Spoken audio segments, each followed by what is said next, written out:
Hi, everybody. Welcome to the Santita Jackson Show here on AM 950 Radio, the voice of progressive Minnesota. It's a joy to be with you. We've been talking a lot about these conflicts all over the world that America is involved in, but we don't really talk about Africa.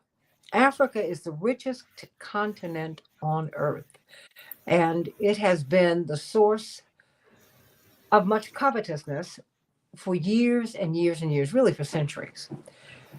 And the 21st century is no different. And it's a very interesting place to be as we're moving into the 22nd century. We're a quarter of the way into, you know what?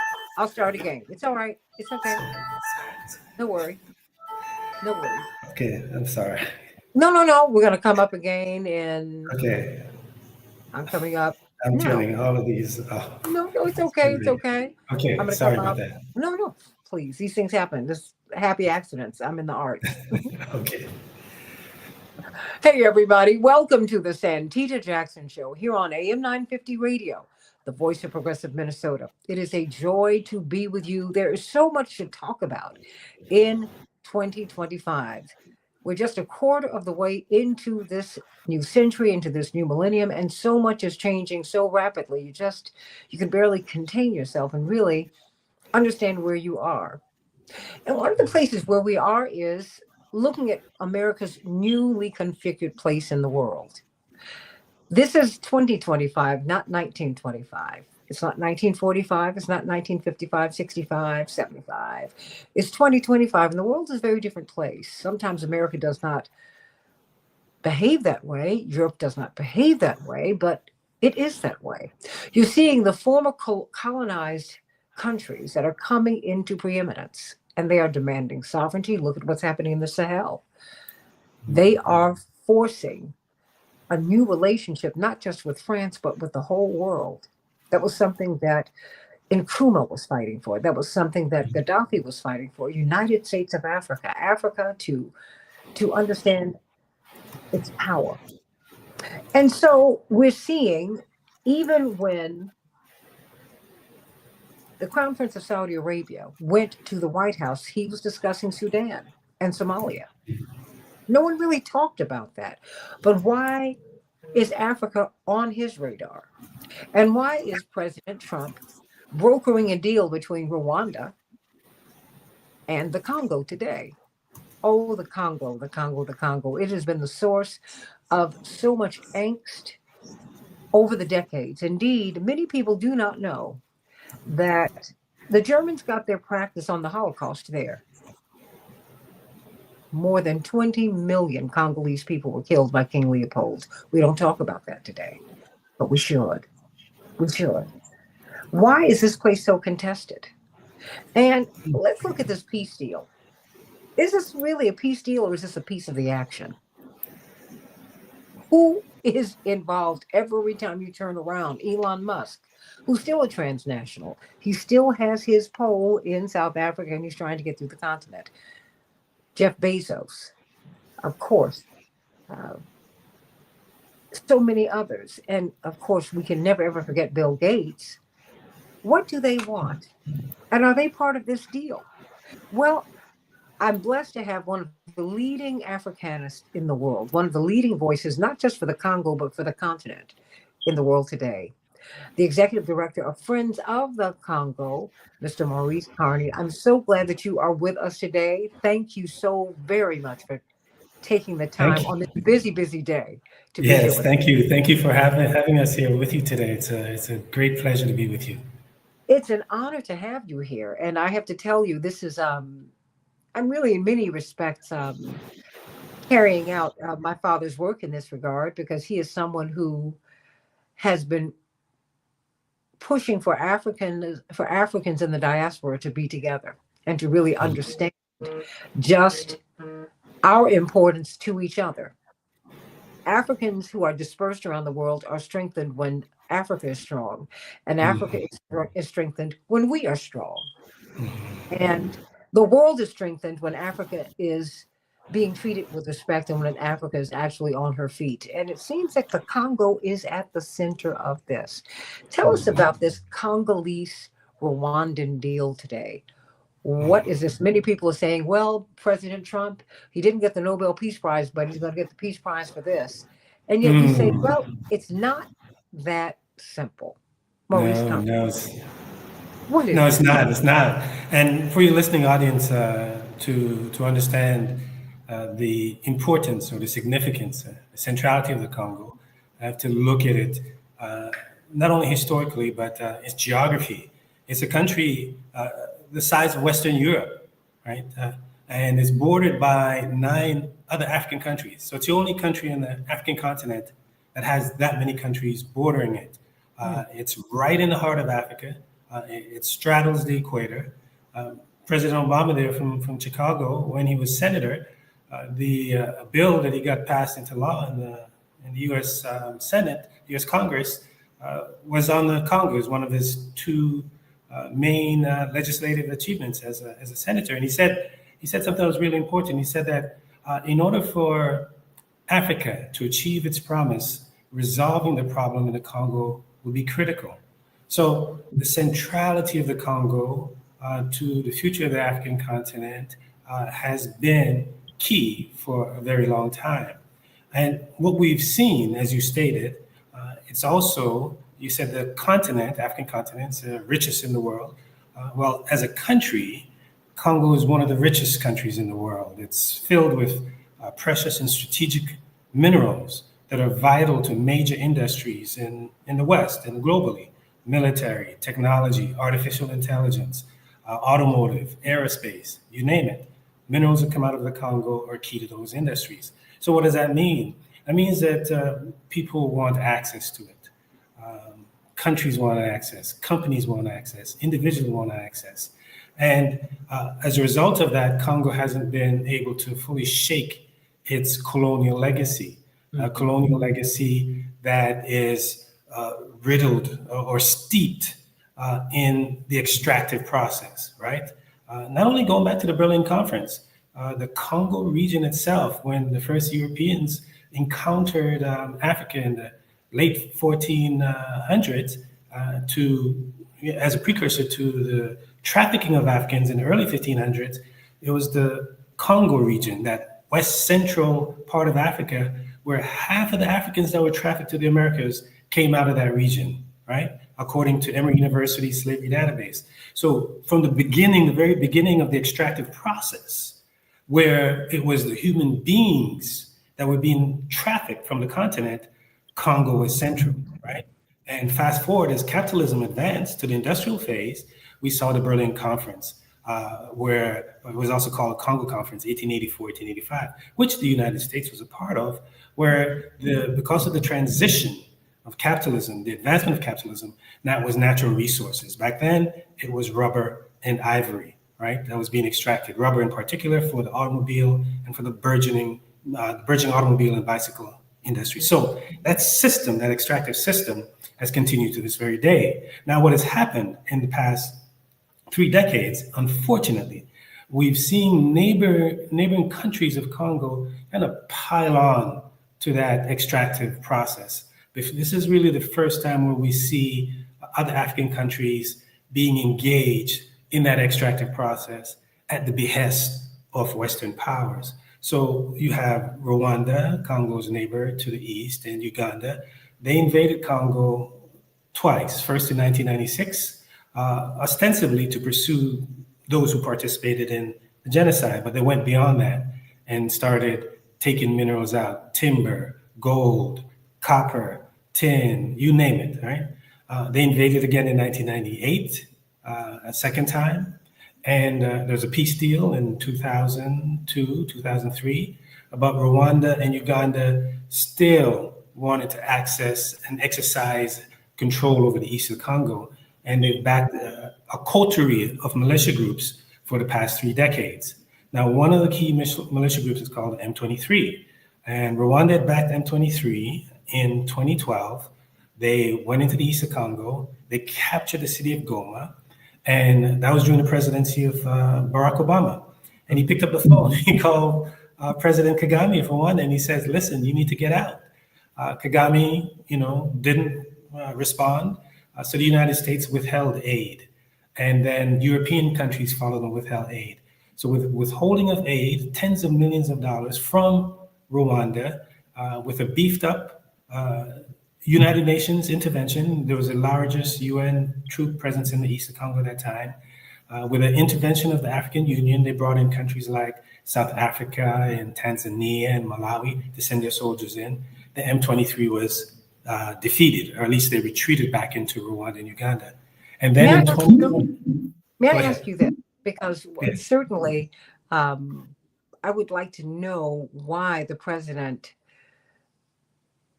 did not follow the advice, or was it the instruction of President Obama?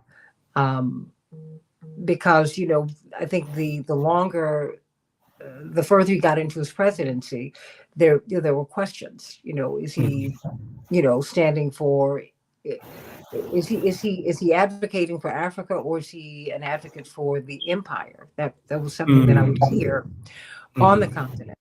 And of Yes. course, we saw what happened with President Zuma and President Gaddafi when President Zuma held fast on the UN Security Council on overtaking Libya. And on a Yes. phone call Yes. from That was very President unfortunate. Obama, yes, and on a phone call from President Obama, he changed his vote. And then when he realized what the impact was going to be, he flew to see President Gaddafi just before he was killed, and he apologized for the call. So, I mean, I think it's, I want us to understand a lot of the moving parts, because we don't, when you meet Africans, you'll say, they think many of us don't know that there are what, 54 countries? Yes. Wait a minute. So I'm not talking about Africa. I'm talking about the different countries there, right? I know how to make the distinction. So my question is, what happened there? Because then when he did not take the advice, it's like everybody came in on him. Or was it advice, or was it instruction? You're talking about President Obama, right? Yeah, yes. Because And that, you're to me, saying that's a critical. he No, I mean, didn't take the advice. You said he didn't take the advice. When he said, "Look, get out of there," following with what you just shared, he said, "No, I'm not going to do that," which I think is interesting. Yeah, well, I mean, the economic imperatives are such that, Mrs. Jackson, the Congo is spectacularly wealthy, right? We're talking about an estimated $24 trillion just in natural resources, right? That's equivalent to the gross domestic product of the United States. So for smaller countries and neighboring countries, it is enticing. If you have a weak state, they can go in and get what they want. The president of Uganda, Yoweri Museveni, infamously stated that Congo is like a banana plantation. You go in and get what you want, right? And he did. And because Museveni went in and got what he wanted, the Congolese government brought him up on charges at the International Court of Justice. And the International Court of Justice ruled in favor of the Congolese government because of the plunder, because of the war crimes against humanity that Ugandan soldiers committed in the Congo. They would have done the same for Rwanda, but Rwanda is not party to the International Court of Justice. So this is really important for your audience to understand that, like, what Rwanda and Uganda have done is that they have joined Europe, right, in the plunder of the Congo, right? This is really something new on the part of African states, is that they've ravaged the Congo. You talk about how key Congo was, and you mentioned the likes of Nkrumah. Well, Kwame Nkrumah of Ghana, right, the first president of Ghana, Modibo Keita of Mali, right, Ahmed Sékou Touré of Guinea, they rallied around the Congo. They saw it as central to their Pan-African project of the United States of Africa, right? In fact, Kwame Nkrumah wrote in his book, The Challenge of Congo, that Congo would serve as the capital of the United States of Africa and the industrial engine to power the entire African continent. Because it's not just the mineral wealth. If Congo was to shut down the mineral sector, say nothing comes out, It has the agricultural capacity, according to the Food and Agriculture Organization of the United Nations, to feed up to 2 billion people. That's more than the population of the entire African continent. That's the agricultural capacity. Has the hydro capacity to provide electricity to the entire African continent, some left over for Southern Europe and the Middle East. So we're talking about a superpower in the waiting, and our early independence leaders recognized that, and that's why they rallied around the Congo, rallied around Lumumba, dispatched emissaries to go and support Lumumba. These leaders of today that we see, they're ravaging the Congo, which in essence is setting back the Congo, the continent, because as long as Congo is weak, Africa will be weak. So they're primarily concerned about their personal interests, their national interests, and not necessarily the continental interests. So we see today with this deal with President Trump, he comes in and he says he was actually called in by the president of the DRC, Felix Tshisekedi. He saw when things weren't moving the way President Trump wanted with President Zelensky of Ukraine. Remember, President Trump, when he first came into office, he was putting pressure on Zelensky, like, okay, you want continued military support from the United States? You need to cough up your minerals. And Zelensky, they had that contentious meeting at the White House. Felix Tshisekedi said, well, we have minerals, come here. And the Trump administration responded and said, hey, we're interested. And one of the reasons why Tshisekedi, the Congolese president, reached out to the Trump administration is because he was getting pressure. His territory was being taken by Rwanda in the east. So he was trying to get support from anywhere, and he saw that President Trump was an option. And when President Trump got involved in the spring of 2025, we saw that Tshisekedi's place in as the head of state was more secure. The march on the part of Rwanda and the M23, it ceased. And President Trump engaged senior advisor Masad Boulos for Africa to go to Rwanda and go to Congo and bring these leaders together. And they came up with a deal, an initial, what they call principles of declarations that they signed in April. The foreign ministers in April in the State Department on the auspices of Marco Rubio, right? And then principles of declarations laid a foundation for the Washington Accord that we saw signed on June 27th in the White House. And what we're seeing today is the culmination of that. Now the presidents are coming in to sign. Before, the foreign ministers signed, and now President Kagame of Rwanda, President Tshisekedi of the Democratic Republic of Congo, they're coming into the White House to sign an agreement. But that agreement really doesn't accrue to the benefit of the people, in the sense that, although it's called a peace agreement, it's more of an economic agreement. The Trump administration and the Trump allies, the Elon Musk that you talk about, the Bill Gates and Jeff Bezos, they are able to go into the Congo to get access to minerals. Well, let's talk about those players because they, for the first time, I think, in our own history as a nation, we saw them literally at the front row of the inauguration. Generally powerful people, you don't see them at the inauguration. they remain hidden, and they come, they say hello, and they hide. But they were hiding in plain sight this time. And it's a transactional administration, and you know what? And to be fair, this is not new. This is America's business is business. And that doesn't always accrue to the benefit of the people. So help me to understand where Elon Musk fits in this, and Bill Gates and Jeff Bezos and all of these people. Where do they fit? Are they part of the deal? Is this a peace deal, or is it a piece of the action, as we would say? Right? I think you're right on. It's a piece of the action. There's an institution that we work with called the Oakland Institute. Yes. And they published a report entitled "Shafted." Shafted. The scramble for critical minerals in the DRC. And that report is so on point because the people get shafted. When you say where are we with Elon Musk and Gates and all, you have to look at U.S. industry, right? The United States under the Biden administration passed what they call the Inflation Reduction Act, right? It's touted as the largest climate bill that the U.S. has engaged, and that Inflation Reduction Act speaks to the period that we're in terms of this transition, right? Irrespective of the bluster that comes out of the White House, we're in this transition from the fossil fuels to electric vehicles, right? To green energy. So this green energy sector is powered by natural resources, the copper and the cobalt and the lithium. So Elon Musk, for example, and Tesla, they have a direct pipeline to copper and cobalt coming out of the Congo through a company called Glencore, right?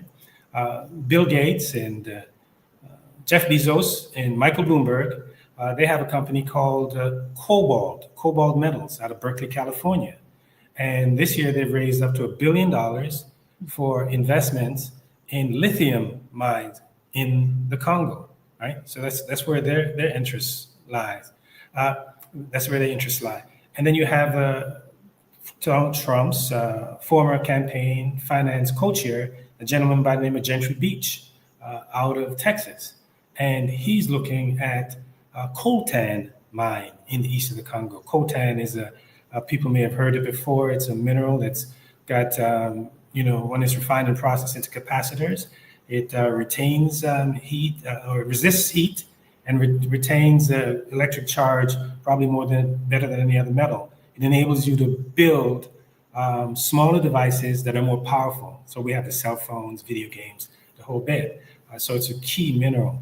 So you have these minerals that are vital to, key industries, the aerospace, the military, the electronics, the artificial intelligence, the technology. So that's where you see these figures coming in so they can have a direct pipeline to those minerals, which the Congo is filled with them. So those are the interests that are being met, but not the interests of the Congolese people. 110 million population, and you have the World Bank saying of the 110 million population living in a space that's got $24 trillion worth of natural resources, 70 million of the 110 million live on less than $2.15 a day. So what that means is that it's a country that's being plundered, it's being robbed, the wealth is being sucked out at the expense of the people. And it's the people that are not centered in this deal. There's a gentleman by the name of Dr. Denis Mukwege. He's a Nobel Peace Prize laureate. He won the Nobel Peace Prize in 2018 because of the work that he's done repairing women who've been victims of sexual terrorism during this 30-year war. And he issued a statement this past week saying that the deal that's being signed in Washington did not include the Congolese people, did not include the victims of this war, does not address questions of accountability because crimes have been committed, right? And those who committed the crimes are not being held to account. Doesn't deal with the matter of justice, right? So he says all of these things are missing. And as you know, I mean, it may sound like a cliche, but it's so very true. There is no peace without justice, right? Because you have aggrieved parties and you have those who've committed crimes feel like they can get away with it and continue. So that, sets you down a path of impunity. And with impunity, lack of accountability, lack of justice, that's a recipe for continued instability and conflict. And that's what we've seen even since the signing of the initial agreement on June 27th this year. So the prospects do not look good. The Trump administration is saying, along with President Kagame and President Tshisekedi, well, this is like, I don't want to say dollar diplomacy, but that money is going to transform, is going to bring peace. In essence, they're saying money will bring peace and not justice. We all know it says justice brings peace, not money, right? So that's the logic in which they're all operating right now. Well, who is the aggressor in this conflict? And Well, is the yes. aggressor acting on Western interests or African interests? Or So that's a really good question, right? Uh, in February of this year, the United Nations, they had a vote, the Security UN, the 15-member UN Security Council, and they voted unanimously, Jackson, unanimously, that 15-0, right? It said that Rwandan soldiers that are on Congolese soil should withdraw immediately, without any preconditions, right? This is Resolution 1773. I highly recommend that you listeners look it up. United Nations Resolution 1773, February 2025. And they said, in addition to that, that Rwanda should cut its ties with the M23, right? And institute a ceasefire. Furthermore, they called on Rwanda to open up the airwaves so that humanitarian aid can get into the east of the Congo. Because when Rwanda and M23 captured the city of Goma, they shut down the airport, which is shut down to this very day. And according to the United Nations World Food Program, people are dying in the east of Congo because of hunger. And they're demanding that the air corridor be opened up for humanitarian aid to come in. That's one thing that I hope will come out of this deal, this signing today immediately, that the humanitarian corridor is opened up. That will be a signal to us as to whether or not things are moving at all, right? Even though that's a very small signal, but it's critical for the people who are trapped in the occupied territory in the east. So according to the United Nations, the aggressor is Rwanda and its M23 militia. Rwanda will come back and say, well, we're in the Congo pursuing those who committed the genocide. But if you consult analysts across the board, they'll say that those who committed genocide in Rwanda in 1994, over 30 years ago, do not represent any kind of threat to Rwanda, right? And even if they did, Mr. Jackson, even if they did, we see that Rwanda has used this argument for 30 years. Rwanda has a population of 13 million people, right? According to the International Rescue Committee, an estimated 6 million Congolese have perished during this 30-year period, right? Half of them children under the age of 5. And as we speak today, according to the United Nations, 7 million Congolese are internally displaced, right? So are we making the argument that 6 million deaths, right? 7 million internally displaced are worth the pursuit of a rump group that committed genocide 30 years ago? Surely there's a different way to address this matter than having 13 million Congolese sacrifice, either dying or being displaced. So that's the argument that we make, even if you don't quibble with what Rwanda says in terms of its concerns about the group that committed the genocide. But as we're looking at accountability, it seems like that too, in addition to, because I do want to ask about the business deals that are being cut. Mm-hmm. But this is a human story. I mean, you've got millions of people who are displaced, and you have an internal conflict. And let us not be, we're not naive. Different actors, African actors, are not always acting on behalf of Africans. No. They are, it's Western. So that's why I'm always trying to find out who is an agent of the West, or who is more inclined to cut a deal with the West. I mean, you knew that you were not going to be able to get that. You knew where Gaddafi stood. Yes. You knew where Nkrumah stood, and Nyerere, and Kaunda. I mean, you knew where Mugabe stood. I mean, you knew these people, and it's you know where the leaders of the Sahel stand today. Yes. And so my question, I'm trying to find out where people are standing now, because it's only when people are able to get into those cracks that that it's not that Africa cannot get on its feet. It's not that we're incapable. It's you have there's so much. I don't think that people have a sense that there is of the wealth just in the Congo alone. let alone on the whole of the continent. Yes. So, I mean, who is acting for whom? Yeah, well, I mean, Do that's do a we really know? good question. And you'd be hard pressed, right, to find many African leaders today who are acting in the interests of the African people, right?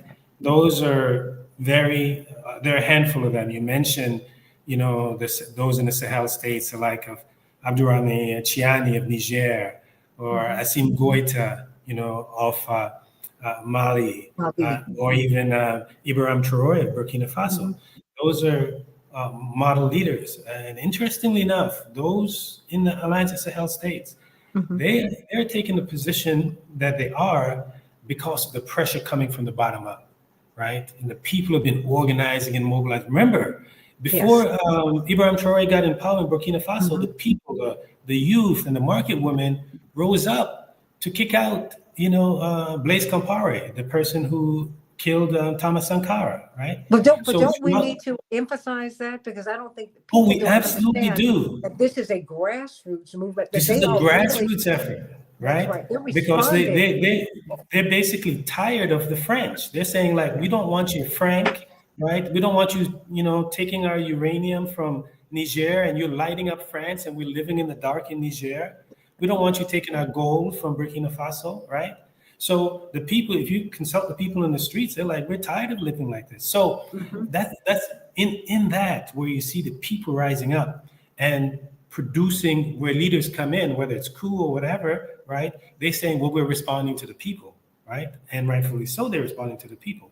So that's where we know the answer is the people organizing, the people mobilizing to the point where they can produce leadership, right?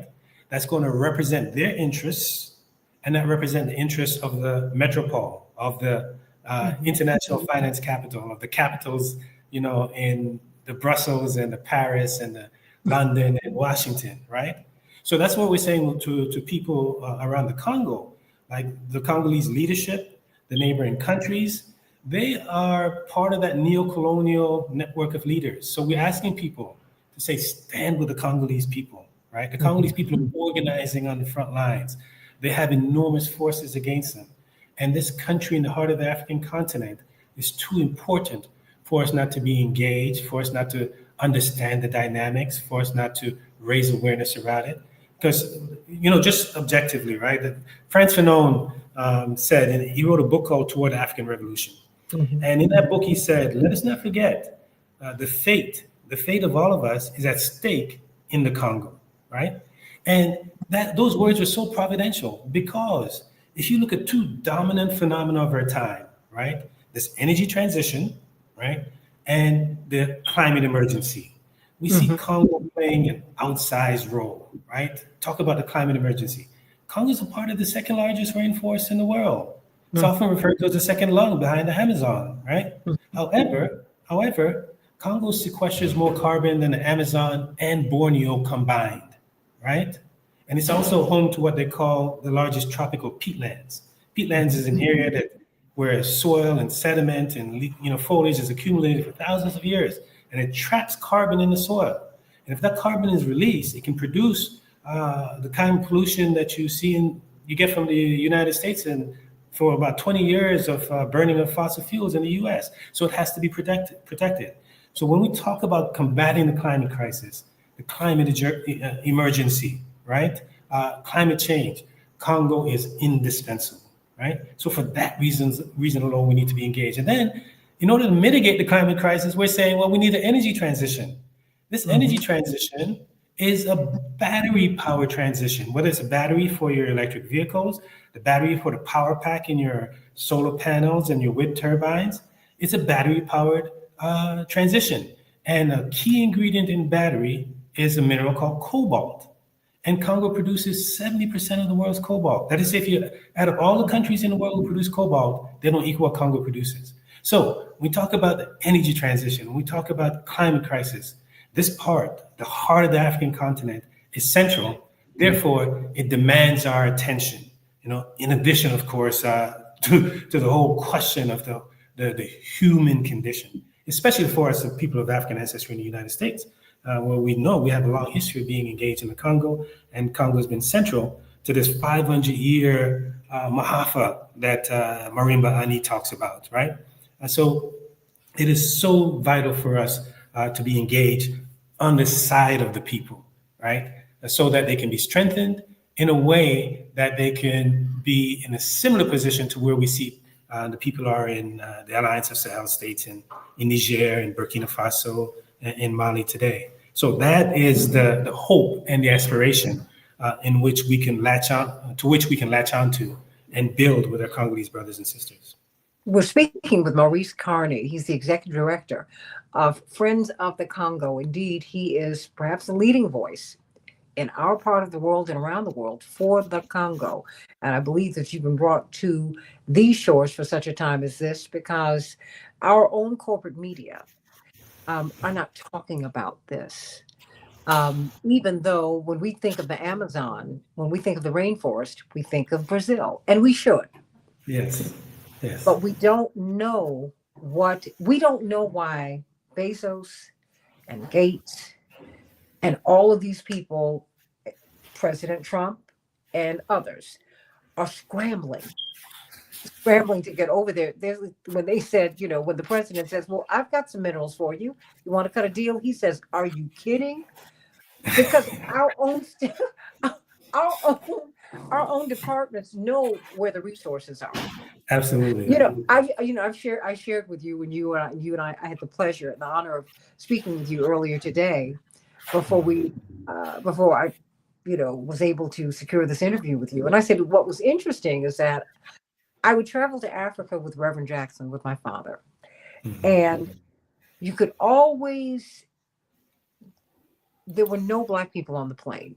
And I've said this to my audience down through the years. And it's, it's cost prohibitive, but I think that's purposeful because they don't want us to go back. And so it's, you can get over to Europe, no problem. Get to Africa, oh boy, it's a very difficult journey. But I would always notice when Reverend Jackson would come on the plane, the atmosphere would change. These people wanted to know they wanted to ask a question, and they would ask you, why is he going? Do you know what he's going to be doing there? And mind you, they're living there, they're working there, and whether they're in economy, super economy, or business, or first class, they all have business interests there. They are making their money. They're either creating wealth or they have great jobs. And I said, now this is very interesting. It became like a running joke with all of us. Like, okay, he's about to, his plane, these people are going to be very, very anxious. Because I think as you made the point that his interest and the interest of freedom fighters everywhere has been looking at what the people are going to get out of this. That Chavez and Castro and these African leaders we named, they said, wait a minute, we've got all of this wealth. First of all, we need the people. Gaddafi said, we're going to eliminate poverty here. We're not going to have that. And he ended it. And I want to know from you, who cut the deal and what are the dimensions of this deal? Mr. Carney, because I don't know how to feel about this. Yes. Well, according to the Congolese government, right? They come to Washington to address three key aspects or three key deals, right? One is which I've shared with you before, what they call the Washington Accord, which was signed in June of this year, by the foreign ministers of Rwanda and the DR Congo, and that deal is supposed to see the withdrawal of Rwandan troops. It's supposed to see the return of the access for the United Nations. The DRC is supposed to go after militia groups that Rwanda considers a threat, right? And there's supposed to be a ceasefire. And also, the DRC is supposed to engage in talks in Qatar. You mentioned the Arab states earlier. Qatar is also involved in this. right? And they have economic interests. They've lined up $100 billion to invest in Africa, $21 billion to invest in the Congo, and they have investments in gold and infrastructure in Rwanda right now. So they have an interest as well. So that's the Washington Accord. It's supposed to address that. The second, as a part of the Washington Accord, they have what they call the Regional Economic Integration Framework.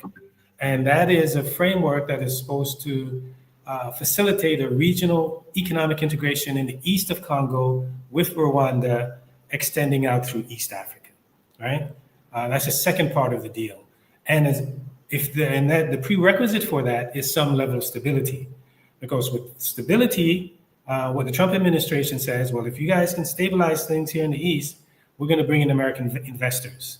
And we're going to get our government departments to back it, right? Export-Import Bank is going to be backing it. International Finance Development Corporation is going to be backing it to the tunes of billions of dollars. They would secure American business investments in the east of Congo, right? So that's a second mission on the part of the Congolese government. The third is a bilateral arrangement between the Congolese government, right, and the U.S. government and Trump administration, what they call a strategic partnership around minerals, energy, and infrastructure, with the aim of making the Congo the hub of critical mineral and energy supply chain for the West, right?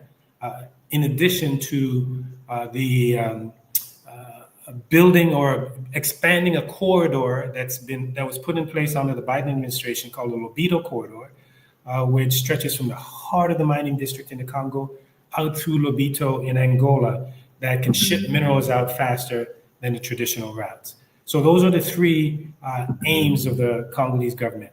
The existing Washington Accord that was signed on June 27th with their foreign ministers of Rwanda and the DR Congo. The Regional Economic Integration Framework, which is a part of the June signing that calls for regional integration with Rwanda. And third, a bilateral strategic partnership with the United States. So those are the economic imperatives, let's say, on the part of the Congolese government. But you've said that this is an economic and political pass for President Kagame for Rwanda. I mean, yes, and I'd like to understand that, because the Congo is so vast and its borders, and so many states border it.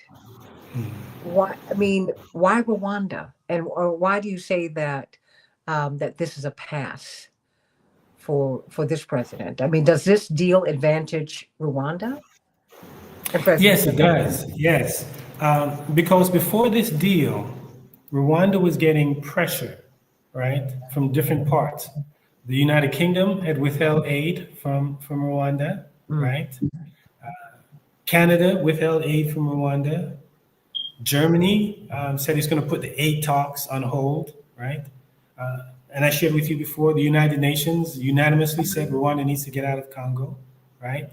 And even the U.S. government and Donald Trump administration sanctioned one of Rwanda's top officials, a gentleman by the name of James Kabarebe, was sanctioned by the U.S. government. He's still on the U.S. sanctions list.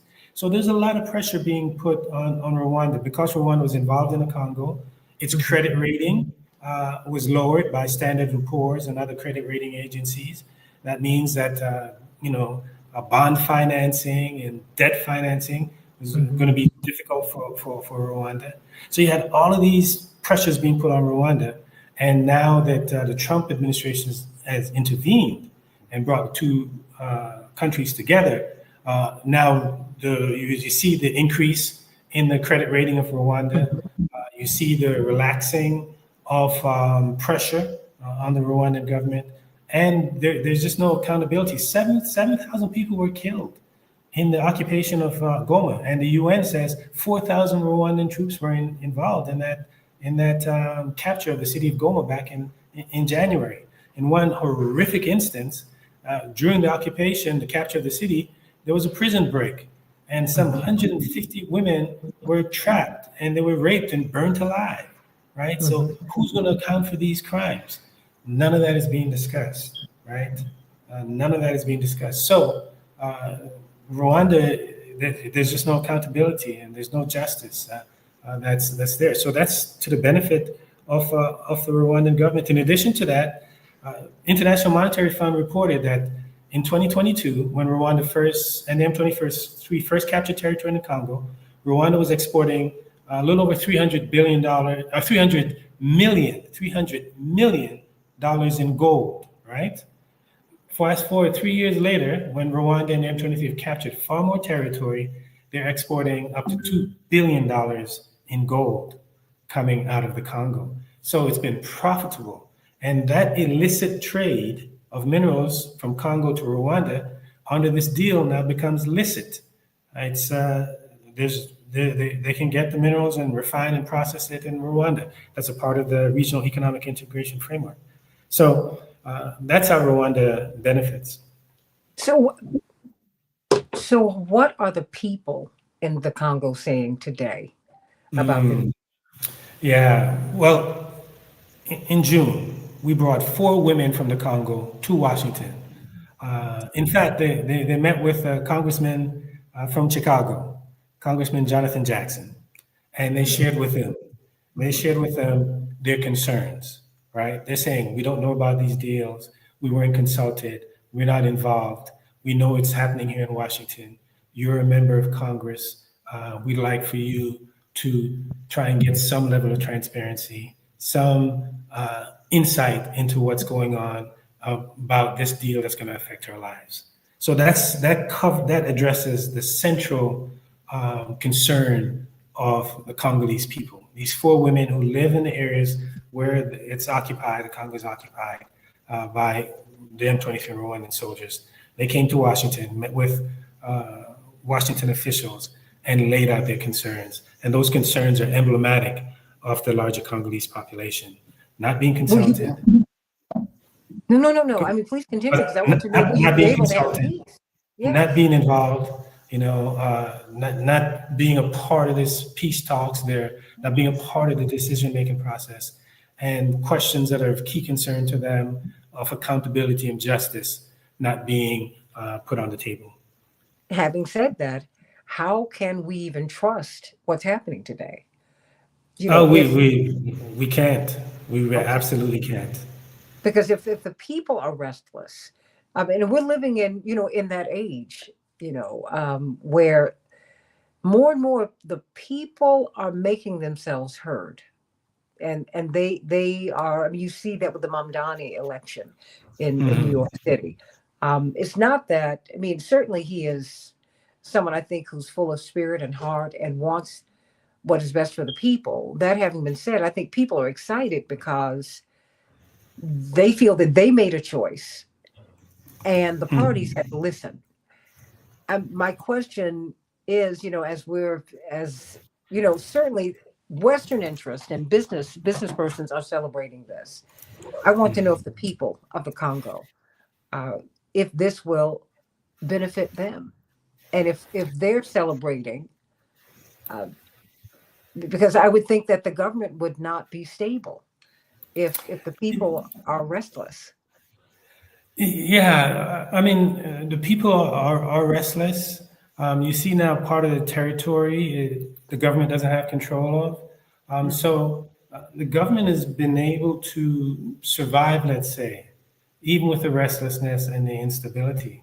But their concerns are not being served. They're absolutely not being served. Their promises, that'll be served, but it's just not. It's hard to see. Even as we speak, this morning, we had video footage coming of children in school cowering because of fighting that's taking place, gun battle in the east of the Congo, right?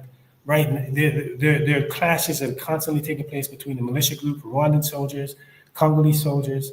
So as we speak, right, there's instability. Immediately, within a few weeks after the signing of the June Accord, UN group of experts, Amnesty International, Human Rights Watch, all reported that people are dying, women are being raped, children are being recruited into militia groups, the people are being disappeared. So that instability that these deals are supposed to address. Right now, as we speak, they haven't addressed it, and there isn't any sign that indication that that's going to happen. So that's a big challenge right now, and that's why your show and others are so important for us to really get the people's point of view out there and Mhm. let folks know, like, this is not a done deal. That we have to continue to stand by the Congolese people. We have to continue to pressure our elected officials or engage them in a way that they can support and stand by the Congolese people, especially seeing that the U.S. has such great interests in the Congo and its minerals, right? So the billionaire class, the politicians are interested in the minerals. So it's up to us, U.S. citizens, U.S. folks in the United States, to have our interests in the Congolese people and say we stand with them. And by standing with them, we're going to amplify their voices. We're going to share their narrative. We're going to provide a platform for their concerns to be heard at all levels of American society. Before we go, what should we be doing? What should we be demanding, requiring? Because I know that uh, Americans and Black Americans in particular have a role. We do have a Yes. voice, and we do have our churches. We have our colleges. When we get the word out, and we did this with South Africa, we did this with the Palestinians. Yes. When we've gotten the word, when we understand, when it becomes an issue for us, everything changes, Mr. Carney. Yes, yes, exactly. And that's what we want. We would like for particularly black folks, to get involved to change, to make everything change, as you just as you Hmm. just said. You said when we get involved, everything changes. So we've been working ardently to get folks involved right there in Chicago, Trinity United Church of Christ with Hmm. Pastor Otis Moss III.